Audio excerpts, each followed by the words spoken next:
The great twisted mass of metal drifted closer to the orbital dock, blotting out the stars. From the viewing port of the cluttered workshop, Jin watched it come, his face a blank mask. He didn't see a gift. He saw a corpse. The official news channels were calling it a humanitarian donation of advanced materials from the Viridian Empire. A gesture of goodwill from the galaxy's dominant power to its newest, most fractured member. Jin knew better. He had seen the sensor logs from the skirmish at the edge of the Kuiper Belt, heard the confused, panicked shouts of human pilots before the static took over. This wasn't a gift. It was a body being dumped after a fight no one on Earth wanted to admit happened. The workshop, nicknamed the Boneyard by those who worked there, was a mess of human-made tool racks, spare parts bins, and half-dismantled shuttle engines. The air was cold and smelled of oil and stale coffee. A low hum vibrated through the floor plates from the station's life support. As the shadow of the Viridian scrap pile fell over the port, the single overhead light in the workshop seemed to grow dimmer. The door slid open with a hiss. Su Min walked in, her tablet in hand, her expression tight. She was small, with sharp eyes that missed nothing. She could talk to machines, find the story in their broken code. The data packet arrived with the scrap, she said, her voice flat. Standard transfer protocols. Buried in the headers are the waste disposal manifests. They listed our orbital coordinates under designated refuse zone. Jin didn't turn. What about the tech? Superficial scans show mostly burnt-out hull sections, shattered drive nozzles, shredded power conduits. It's all their lowest-grade stuff. The stuff they'd normally melt down. She threw her tablet onto a workbench. It's an insult, Jin, a galactic scale insult. They're telling us we're only good for recycling their garbage. Another figure entered, moving with the heavy, deliberate pace of a man who'd spent decades in engine rooms. Day wiped his greasy hands on an even greaser cloth. His face was lined, his hands a map of old burns and scars. Insult or not, it's here, he grumbled. Station control is already squawking about allocating bays, assigning teams to break it down for raw materials. Politicians down below are calling it a technological windfall, he snorted. Fools, where's Hana? Jin asked, finally turning from the window.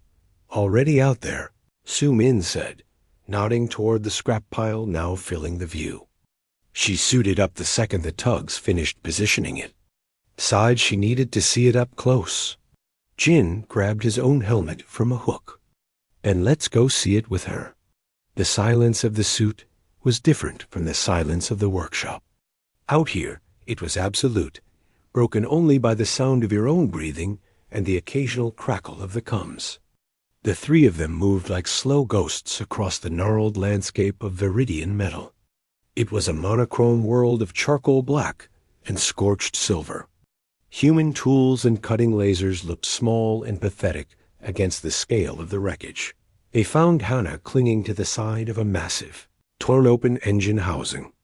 Her suit lights cut through the shadows, illuminating symbols etched into the metal, sharp, angular Viridian script. She was running a gloved hand over a blackened edge. This one, her voice came over the coms, quiet but clear. This is the power signature I saw on my scope. Right before it vaporized Lieutenant Choi's cutter. She tapped the symbol. This is not just random scrap. This is from the ship that killed us. They're throwing our own dead in our face and calling it charity. Day floated over to a cluster of twisted conduits. Look at this, he said. The plasma feed lines? They've been cut with a molecular torch. Not battle damage, deliberate. They stripped out anything truly valuable before sending it over. This is the skeleton after the feast. Jin pushed off gently, floating deeper into the carcass of a ship. His light played over curves of alien metal, over shattered viewports that reflected only stars. He stopped at the remains of a weapon knot. The emitter barrel was gone, ripped away, but the housing and the power coupling were intact, though fused together by heat. A few meters away, half buried under a collapsed bulkhead, he saw the cracked casing of a primary computer core. "Zoom in," he said. "Can you access that?" She navigated over, plugged a physical line from her suit into a broken port. Her face, visible through her helmet, was lit by the soft glow of her wrist display. Corrupted, wiped, but the architecture is still there. The pathways. It's like they gave us a brain with all the memories removed. She paused. Wait, there's a fragment. A log file. Her voice turned cold. It's a post-battle assessment. They're calling us. Persistent vermin. They recommend resource denial and psychological discouragement. This dump was a tactical order. The anger on the cum channel was a thick, silent thing. Hannah's breathing was harsh. Day muttered a low curse, but Jin was quiet. He was not looking at the individual pieces of junk anymore. He was looking at the space between them. His mind, which saw stress vectors and power flows like other people saw colors, was assembling a different picture. The intact power coupling from the weapon mount, the robust computer core housing, the strangely undamaged secondary thruster array Day had found, the incredibly tough, lightweight hull composites all around them. They didn't just give us junk, Jin said, his voice startlingly calm in the angry silence. What are you talking about? Hannah snapped. Of course they did. No, Jin said, turning to face them, his suit lights making his helmet a blank white orb. They gave us a Viridian mid-range frigate, or at least the pieces of one. They just broke it first. They took the easy stuff, the finished weapons, the main computer, the drive core, and left the rest. But the rest, the bones, the nerves, the muscle, it's all here. He pointed at the weapon coupling. That's a Class 4 emitter link, standard on their Enforcer-class ships. He pointed to the computer housing. That's a Mark 7 core shell. It can handle a processing load 10 times what our best systems can. He gestured at the vast, dark shapes all around them. They didn't send us random trash. They sent us a puzzle, a kit. They think we're too stupid and too weak to see the picture. The cums were silent again, but the anger was changing shape, heating into something else. A kit for what? Day asked, his voice a low rumble. Jin looked at Hana, and her eyes burning with the memory of lost friends. He looked at Su Min, who could make machines sing. He looked at Day, who could build anything that could be drawn. He thought of the station around them, of the hidden, forgotten dry docks in the darker corners of the solar system, places not even the Viridians bothered to scan. They think they gave us a grave, Jin said, but they gave us a forge. He pushed off from the wreckage, back toward the airlock. The others followed, a silent procession. The massive, insulting heap of scrap metal receded behind them. Back in the harsh light of the boneyard, they took off their helmets. No one spoke for a long minute. Hana was the first. Her jaw was set. So, we build something. With their own garbage, Day said, a slow, hard smile spreading across his face. I liked the irony. Su Min was already at her terminal, her fingers flying. I'll start a deep-level scan. Catalog every piece. If it's a kit, we need an inventory. Jin stood by the viewport again. The scrap pile was just a dark shape now. In his mind, it was already transforming. Lines of stress became support beams. Power couplings linked to human-made reactors. That tough, alien hull wrapped around a new heart. We don't copy their ship, he said, not turning around. We don't try to be them. We take what they threw away, and we make it into something they've never seen. Something they could never even imagine. He finally looked at his team. We build a ship that only we could build. And we make sure the next time a Viridian ship sees it, They don't see scrap. They see the last mistake their empire ever made. Outside, the galaxy spun on, uncaring. The Viridian Empire continued its grand expansion. On a small, cluttered orbital dock, in the shadow of a great insult, a fire was lit. It was a small fire, fed by anger and genius and stubborn pride. But it was enough to start melting metal. The work did not begin in a flash of inspiration or a roar of machinery. It began in whispers and stolen moments. The official station crews, supervised by Earth bureaucrats eager to please their Viridian partners, started the process of breaking down the scrap pile. They used plasma cutters and tractor beams to slice the alien wreckage into manageable chunks to be sent down the gravity well for recycling. Jin, Su-min, Day, and Hana watched this destruction with quiet horror. Every piece melted down was a piece of their ideal lost forever. They had to act, but the boneyard was too exposed. They needed a hidden place. Hana, using her old military connections and a few buried favors, found it. Dry Dock 7. Dry Dock 7 was a relic. It was a hollowed-out asteroid tethered to the far side of the station's main hub, a leftover from the early days of asteroid mining. Its systems were minimal, its power intermittent, and it smelled of cold stone and old lubricant. Most importantly, it was off the official registry, forgotten by everyone except maintenance bots that no longer worked. It was perfect.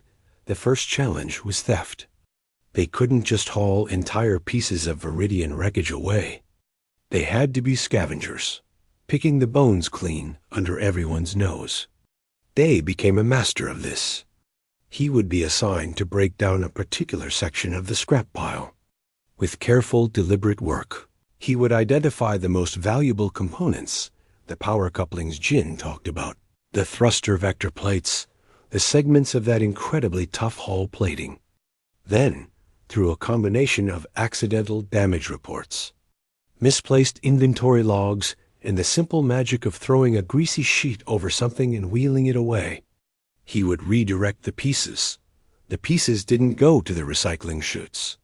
They went, one by one, on slow, unpowered cargo sleds that seemed to drift aimlessly until they were caught by the low-gravity tow lines Hana had secretly rigged near Dry Dock 7. It was a slow, nerve-wracking process. Every missing part was a risk. Every trip across the open dark was a chance to be seen. Inside the dry dock, the real work began. The cavern was massive and dark, lit only by the portable work lights they brought. The first thing they built was not a ship, but a frame, a cradle. Day and Jin designed it using human-grade titanium alloy, strong and reliable.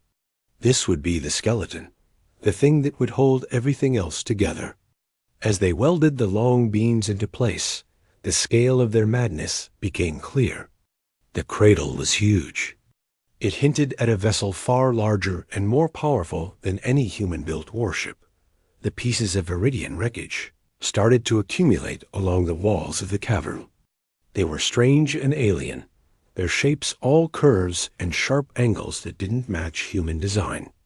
They looked like the artifacts of a dead civilization. Su-min's job was to wake them up. She set up her workshop in a corner, a nest of wires and screens stolen from station surplus. Her first task was the computer core housing Jin had found. The Viridian electronics were a mystery, their logic gates all wrong. She didn't try to fix their software. It was gone, wiped. Instead, she stripped the housing down to its bare bones. She installed human-made quantum processors, but she wired them using the Viridian pathways. She wrote every line of code herself, from the ground up. It was not a translation. It was a creation. She called the growing intelligence inside the system Mayong. It did not have a voice yet, but it learned. It watched her work. It began to understand the connections she was making. Jin's obsession was the drive. The Viridians had not left them a working pulse core, but they had left parts of several. He gathered shattered containment rings, burned-out initiators, and cracked plasma conduits. On a separate bench, he had the schematics for the new human Sunfire quantum capacitor, a powerful but unstable piece of tech deemed too dangerous for use. Everyone else saw two piles of junk. Jin saw a possibility. He worked in a state of deep, silent focus. He took the Viridian containment ring, which was designed to handle energies that would vaporize human materials, and he began mating it to the human quantum capacitor. The connections didn't fit. The power flows were incompatible. He spent weeks making tiny adapters, forging custom couplings in the dry dock's small fabricator. He was not repairing a Viridian drive. He was not installing a human one. He was creating a third thing, a hybrid. It was ugly, a mess of welded plates and snaking cables. Day looked at it once and shook his head. That thing will either sing or scream us to atoms. Hana's role was the design of the ship itself, its purpose.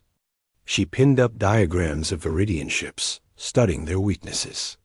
They were elegant, symmetrical, built for overwhelming force from the front. They were arrogant.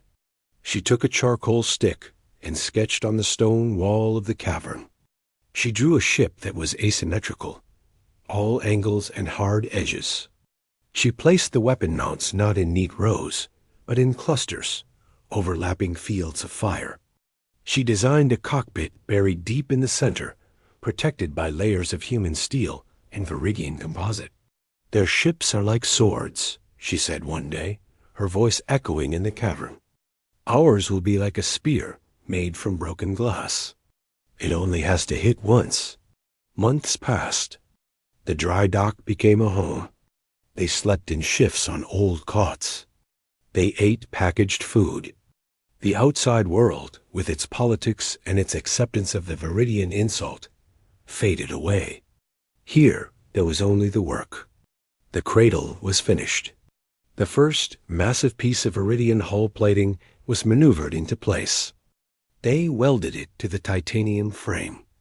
The sound of the weld, a bright, sparkling hiss in the dark, was the sound of their idea becoming real. It was the first piece of skin on their metal beast that one night. Everything almost ended. A routine station patrol, checking for radiation leaks, changed its course and headed toward the outer tethers near Dry Dock 7. The warning came from my own. Su Min had given the A access to the station's external sensor feeds. A soft chime echoed in the cavern, and a line of text scrolled across her main screen. Unregistered patrol vessel altering vector. Proximity alert. All work stopped. The interior lights were killed. The four of them floated in the sudden, absolute darkness, listening to their own heartbeats. Through a small, disguised viewport, they watched the running lights of the patrol cutter grow closer. A searchlight beam swept across the rocky face of their asteroid, missing the dock entrance by meters. The cutter hovered for a long, terrible minute.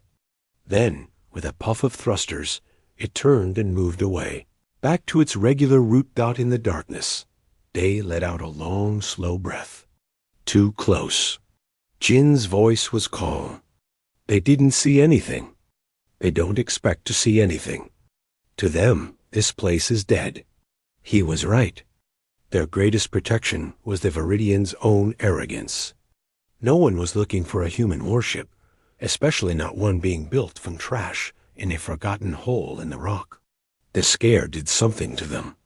It made the danger real. It also made their resolve hard as the metal they were working with. The next day, they worked harder. The pile of stolen scrap in the cavern grew smaller. The shape in the center of the dry dock grew larger. It was a patchwork monster, a mix of polished human titanium and the rough, pitted charcoal-colored alloy of the Viridians. It didn't look like a ship yet. It looked like a fossil, something being dug out of the stone. But its bones were strong. Its heart, Jin's strange hybrid drive, was waiting to be installed. Its mind, Su Min's Mayong, was learning. And its purpose, shaped by Hana's anger and grief, was forged in the dark, ready for the light. The shape in the dry dock was no longer a skeleton. It was a ship. They called it Debris, a name that was both truth and a private joke. From the outside, it was an unsettling thing to look at. One side was smooth, armored with human-made steel plates, fitted with clean lines. The other side was a landscape of rough, pitted viridian alloy, still bearing the scars of its first destruction. It was asymmetrical, with weapon clusters bulging like muscles, and a single, massive engine nozzle that was a marriage of human and alien parts. It did not look designed. It looked grown, like a crystal formed in chaos. The final week was a blur of fear and focus. Jin and they worked on installing the drive core, the hybrid monster Jin had built. It hung in the engineering bay like a sleeping beast, a mess of exposed wires and mismatched parts. "It's not too late to install a simple fusion reactor," Day said, wiping sweat from his forehead as they connected the final power conduits. "Something that won't tear the ship in half if it hiccups." "It has to be this," Jin said, his voice quiet. He was listening, his hand resting on the cool metal of the Viridian containment ring. A fusion reactor they would understand. This, they won't. Su Min's world was the cockpit, which was more like a cave buried deep in the ship's heart. Banks of screens glowed around her. In the center was the main interface for Myong. The AI was no longer just lines of code. It had a presence. It could communicate through text on the main screen. Asterisk systems check. Hull integrity 98%. Power grid nominal. Weapons dash offline dot asterisk. We're getting there. Myong, Su Min whispered, her fingers flying as she calibrated the sensor suites. She had wired the ship's nervous system using a blend of Viridian optical cables and human synaptic processors. The ship's senses were a patchwork, but Myong was learning to interpret the data, to see a single picture from 100 different kinds of eyes. Hannah's domain was the tactical station, a console covered in simple physical switches and manual overrides next to Su Min.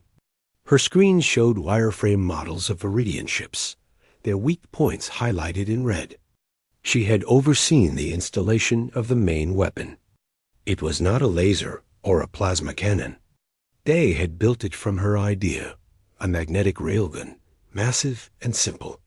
But its ammunition was unique. The loading chamber was filled with jagged, fist-sized chunks of the very first Viridian hull plating they had stolen. She called it the scrap cannon. "We will give back what they gave us," she said, one piece at a time. The day came for the first power-up. The air in the dry dock was cold and still. They were all at their stations. The only light came from the consoles. "Ready on power transfer," Jin said from engineering, his voice tight over the comm. "Do it," Hana said. Jin through the switch. A deep, resonant hum began to build within the ship. It was not the smooth whine of a human reactor. It was a lower sound, a thrumming that vibrated through the deck plates and into their bones. Lights flickered on across the cockpit. Screens woke up. The hum grew louder, turning into a growl. Warning lights flashed on Jin's board. "Containment field is fluctuating. The Viridian ring is rejecting the quantum pulse." He shouted. The ship shuddered. A deep groan of metal echoed through the hull. "Shut it down." Day yelled. "Wait." Jin's eyes were closed, his head tilted. He was listening. Beneath the growl was a discordant frequency, a clash of two technologies fighting each other. He imagined the energy flows, the human pulse trying to force its way into the alien ring. He reached for the controls, not to shut it off, but to adjust. He tweaked the magnetic constrictors. He altered the flow rate from the capacitor. He didn't force harmony. He searched for it. Slowly, the violent shuddering lessened. The growl smoothed out, dropping in pitch. It became a powerful, steady thrum, like the heartbeat of a giant. The warning lights winked out. The power grid stabilized Dot in the cockpit. Su-min let out a breath she didn't know she was holding. On her main screen, words appeared. Drive synchronization achieved. Output at 87%. Stable. They had power. Was alive. The next days were for testing systems in the safety of the hidden dry dock. Thrusters fired, moving the great mass for the first time. Mayong learned to balance the asymmetric ship. Lights, air scrubbers, gravity plates all came online. The scrap cannon loaded and cycled without a hitch. But they were still a secret, a ghost in the rock. That changed when the patrol found them. It was a standard Viridian border picket. A sleek silver dagger of a ship called a Visual-class corvette. It was on a routine scan of the sector, looking for debris fields or smuggling activity. Its powerful sensors pinged the asteroid, where Dry Dock 7 was hidden. The unusual metal signatures and energy readings were too strange to ignore. It moved in to investigate. Inside. Alarms chimed softly. Contact. Viridian energy signature. 50 kilometers and closing. Mayong displayed the data on the main screen.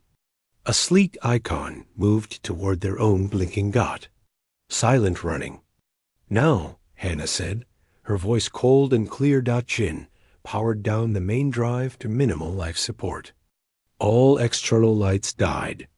The ship went dark and quiet, hanging in the shadow of the asteroid. They watched on passive sensors as the Viridian corvette approached. It circled slowly. A bright searchlight beam lanced out, sweeping over the asteroid's surface. It played across the disguised doors of the dry dock. It paused. They see the seams, they muttered. A comm signal crackled, an automated Viridian hail.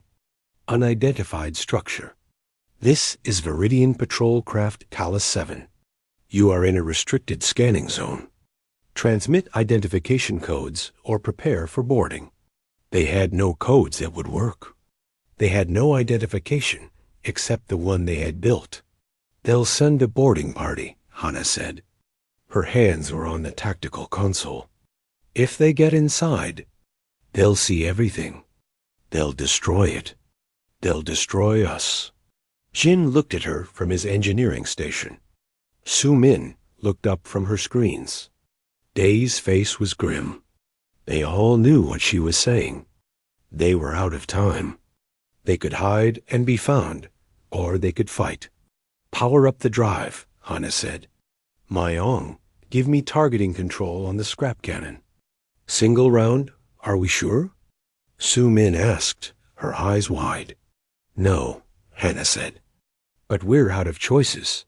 The thrumming heartbeat of the hybrid drive returned, louder now. The ship's lights flashed on. On the Viridian corvette, the reaction was immediate. Its shields glowed to life, a shimmering blue bubble. Its own weapons, sleek and elegant, pivoted towards the asteroid, lurched forward, not with grace, but with raw power, tearing free of the dry dock doors. It presented its rough, Viridian-side hull to the enemy. For a second, the corvette hesitated, its sensors confused by the familiar yet wrong signature. Target their primary sensor array, Hannah commanded. Fire. The scrap cannon did not make a laser's hiss or a missile's roar. It made a sound like thunder in a vacuum, a deep physical crunk that shook their ship. A mangled piece of dark Viridian alloy, the size of a human skull, shot out at a speed that turned it into a blur dot, crossed the short distance in an instant. It struck the corvette's shield. The blue energy field flared, blindingly bright. Then it shattered like glass.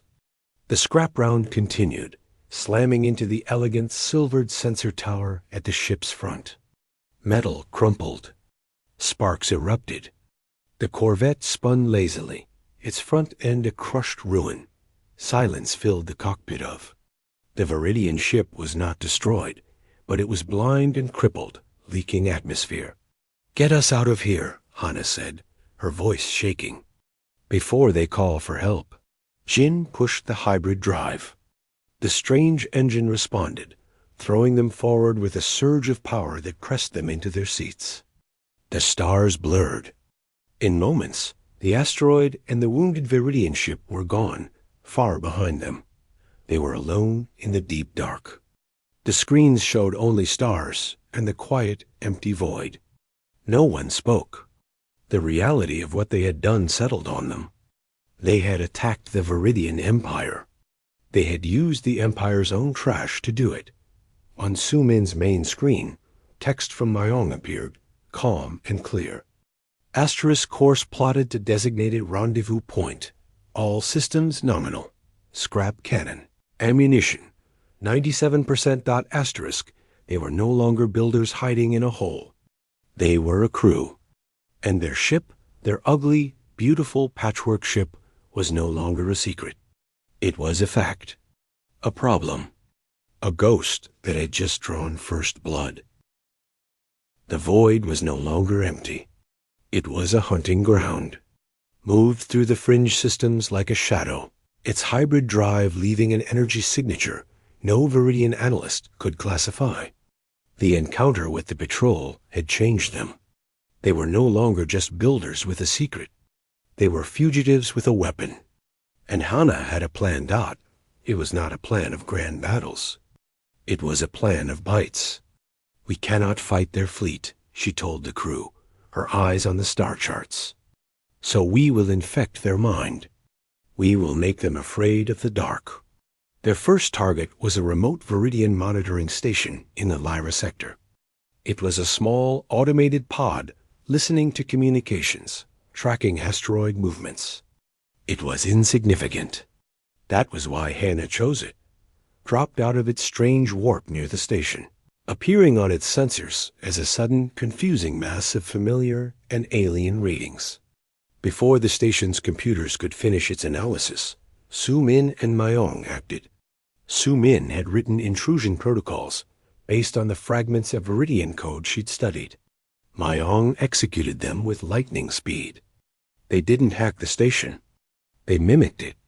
For 3 seconds, broadcast the correct Viridian identification codes of a supply tender. It was just long enough. The station's automated defenses paused, confused.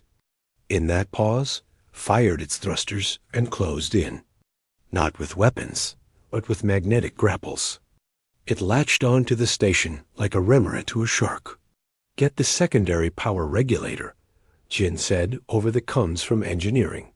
"The one on the lower housing. And any crystalline data chips you can find." Day and Hana suited up. They floated across the short distance and cut their way in. Inside the sterile, quiet station, they worked quickly. Day used tools to extract the specific component Jin needed, a sturdy piece of Viridian engineering that was better than anything human-made. Hana pulled data chips from their slots. They took nothing else. They left the station otherwise intact, but powerless and blind as they left. Hana placed a small object on the gutted main console. It was a piece of the original scrap, melted and reshaped in S-Fabricator into a crude, sharp-pointed arrowhead. It was their calling card.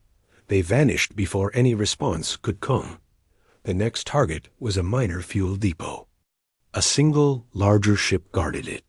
This time, they didn't try to mimic. They used silence. Jin powered the hybrid drive down to almost nothing. They drifted on momentum, a cold, dark rock. The Viridian guard ship, bored and confident, patrolled a predictable route. Myong calculated the timing as the guard ship passed between the depot, and Hana fired the scrap cannon. The mangled piece of Viridian hull smashed into the depot's main storage tank. It didn't explode. It ruptured. A cloud of frozen fuel crystals bloomed into space like a dying flower. The guard ship, caught in the cloud, found its sensors scrambled and its thrusters icing over.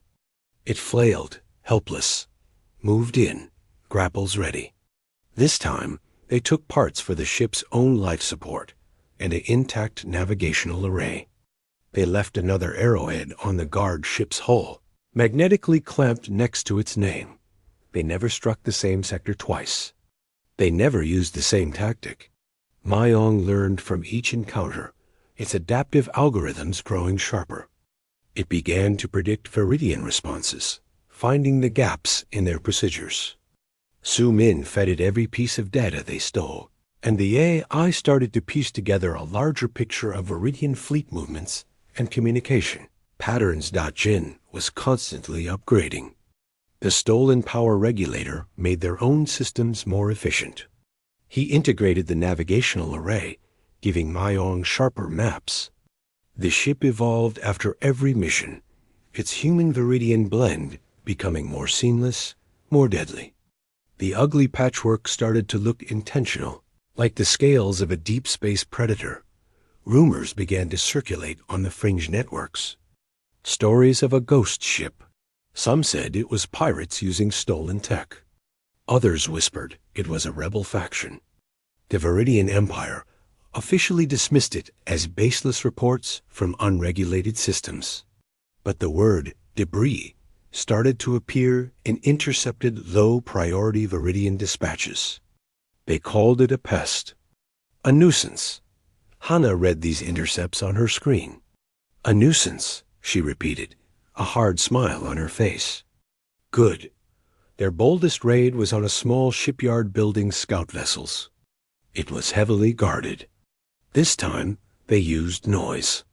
Jin pushed the hybrid drive to its limit as they approached, creating a massive, chaotic energy bloom that looked like a small star going unstable. Every sensor for 1,000,000 kilometers focused on that terrifying, impossible signal, while the Viridian ships clustered, wary and confused, dropped a pre-programmed drone broadcasting the same signal from another direction. In the confusion, they slipped in the back door. They didn't take parts. They planted a virus Su Min had written into the shipyard's construction computers. A virus that would introduce tiny, subtle flaws in the alignment of thruster nozzles on every ship built there for the next 6 months.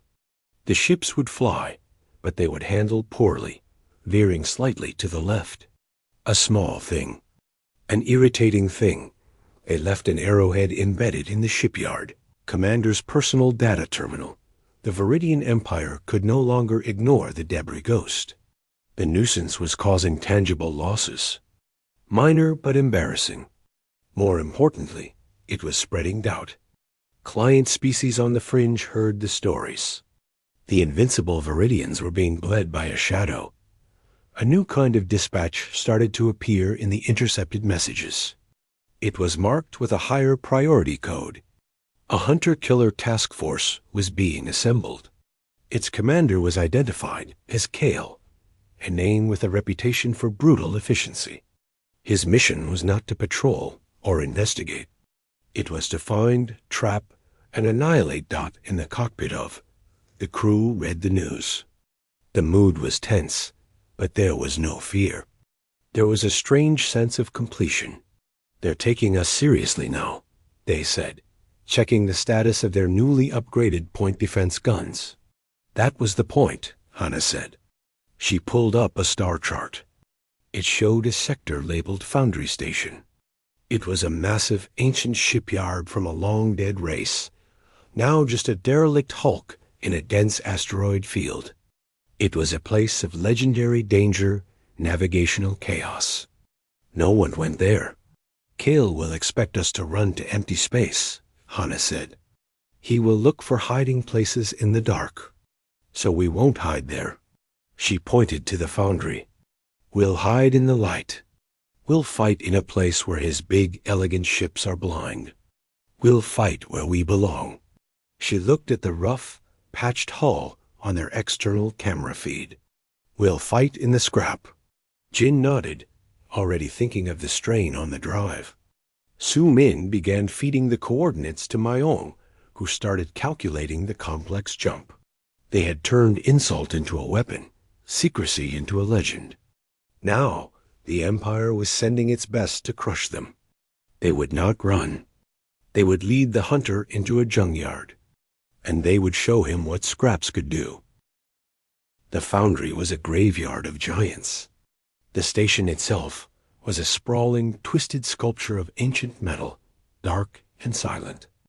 Around it drifted a dense, swirling cloud of asteroids, from mountain-sized rocks to fine, glittering dust. It was a place of chaotic gravity and sensor ghosts. For it was home. Commander Kale's hunter-killer group arrived with the arrogance of a clenched fist. 3 ships, his flagship, the sleek Judgment, and 2 faster Talons for flanking. They moved with perfect formation, their clean lines a stark contrast to the jagged chaos of the asteroid field. Their scans pulsed out, trying to find order in the mess. Inside, the crew was calm. They were not waiting. They were watching. Myong had mapped the gravitational eddies and radar shadows.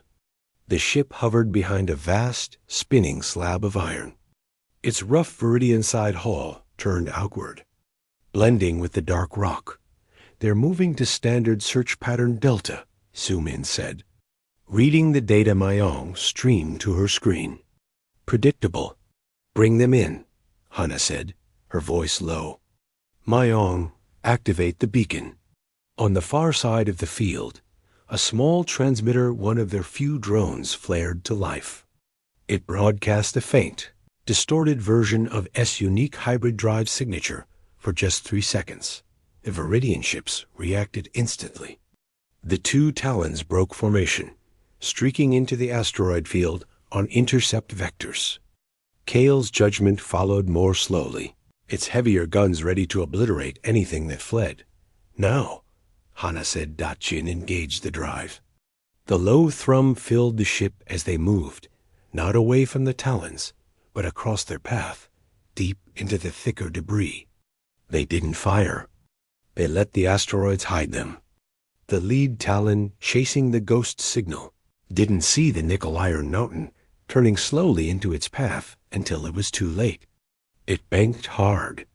Its starboard wing clipped the rock. There was no explosion, just a terrible, silent grinding of metal. The ship spun away, crippled. The second Talon opened fire, its bright plasma bolts tearing apart asteroids, filling space with steam and fragments. Weaved through the storm. A bolt grazed their human side armor, melting a groove in the steel. The ship shuddered. "Minor hull breach on deck 2. "Sealed," they reported, his hand steady on the damage control board. Kale's Judgment entered the field. It was too large to navigate the tight spaces. It began using its main guns to clear a path, blasting asteroids to dust. It was a show of terrifying power and a mistake. The cloud of fine debris became a sensor-blinding fog. "He's making our cover for us," Jin said, a flicker of a smile on his lips, dove into the fog. Myong used the ship's mismatched sensor suite to see through the chaos where the Viridian ships, reliant on clean data, were blind. Hana fired the scrap cannon. The projectile slammed into the second Talon's engine nacelle. The ship went dark, tumbling, but the Judgment was learning. Kale stopped firing. He deployed sensor drones and began a slow, methodical sweep. He was driving them, like beaters in a hunt, toward the heart of the foundry itself, the vast, open central construction bay. "He's hurting us," Su-Min said, tension rising in her voice. "I know," Hana said. Her eyes were on the schematic of the foundry. The central bay was a trap, a killing box. "We need to turn it." "Myong, can you access the foundry's old systems?" "Anything. Gravity tethers, mag clamps, anything that still has power." "Scanning," Myong replied. "Residual power detected in magnetic docking array. Systems are fragmented. Do what you can," Su-Min said, her fingers already flying to assist the AI. Shot into the colossal bay. It was like flying into a dead city. Gantries the size of skyscrapers lay broken. Half-built hulls of ancient ships hung in the silence. Behind them, The judgment filled the entrance, blocking the way out. No more tricks. Vermin. Kale's voice boomed open channel, dripping with disdain. You have used our garbage to make a pathetic mess. Now you will be cleaned up. The judgment's main guns glowed. They fired. The beams of concentrated plasma were meant to vaporize. Twisted, but one beam caught it squarely on the port side. The human-made armor didn't just melt. It vaporized. Alarms screamed. Lights flickered. Port thrusters gone. Hull integrity failing. Day yelled, fighting his console. Mayong now! Su Min shouted deep within the foundry's dead systems. A circuit closed. A massive magnetic clamp, unused for millennia, activated on a gantry high above the judgment. It let go of the multi-ton drive section of an ancient ship. The giant piece of wreckage dropped. It didn't hit the judgment. It hit the bay floor right in front of it, exploding into a million fragments that peppered the Viridian ship's shields, overloading them for a critical second. All power to the forward scrap cannon. Hannah ordered. Everything we have left. Jin didn't hesitate. He rerouted power from life support, from non-critical systems, even from the struggling drive. The lights dimmed. The air turned cold. The hum of the ship died to a whisper. The judgment's guns recharged, aiming for the kill. Hannah fired. This time, the scrap cannon didn't fire a chunk of metal. It fired the last piece. The first piece. The mangled fragment of hull plating they had started with, the one Hannah had touched in the original scrap pile. It flew, not as a blur, but seeming almost slow, tumbling end over end. It crossed the bay. The judgment's shields, still fluctuating, were at 3%. The scrap piece struck the flagship's viewport. The super-strong crystal did not shatter. It spider-webbed. A single sharp crack ran across its width. On the bridge of the judgment, the view of the broken human ship was replaced by a web of fractures. The shot had done no real damage, but the symbolism was a physical blow. They had been struck by their own discarded trash. Silence hung in the bay. The judgment's guns did not fire. Then, from the Viridian ship, a new order was issued. Not for attack, for retreat. The judgment backed slowly out of the bay, turning its unharmed side to the crippled, and vanished into the debris field. Collecting its one remaining functional talon on the way out. Inside, the only light came from emergency strips. Jin brought the dying drive back to a faint pulse. They were broken, leaking air, powerless to pursue. They're leaving, Su Min whispered, disbelief in her voice. He looked at us, Hannah said, her body slumping in her chair. He looked at what we built from his garbage, and he saw something he couldn't understand. Something that wouldn't die. And for a Viridian, that is more terrifying than death. They let out a shaky laugh. We're a ghost story again. Mayong's words glowed on the dark main screen, the only steady light in the cockpit. Core systems stable, hull breaches contained, repairs possible. They sat in the dark of the ancient bay, surrounded by the ghosts of a dead race. Their ship was a wreck, but its spine the Viridian-forged skeleton held. They had no home to return to. But they had a legend now, and a ship that had proven its point. Chin looked at the cracked screen, showing their external view. We will need new materials for the patches.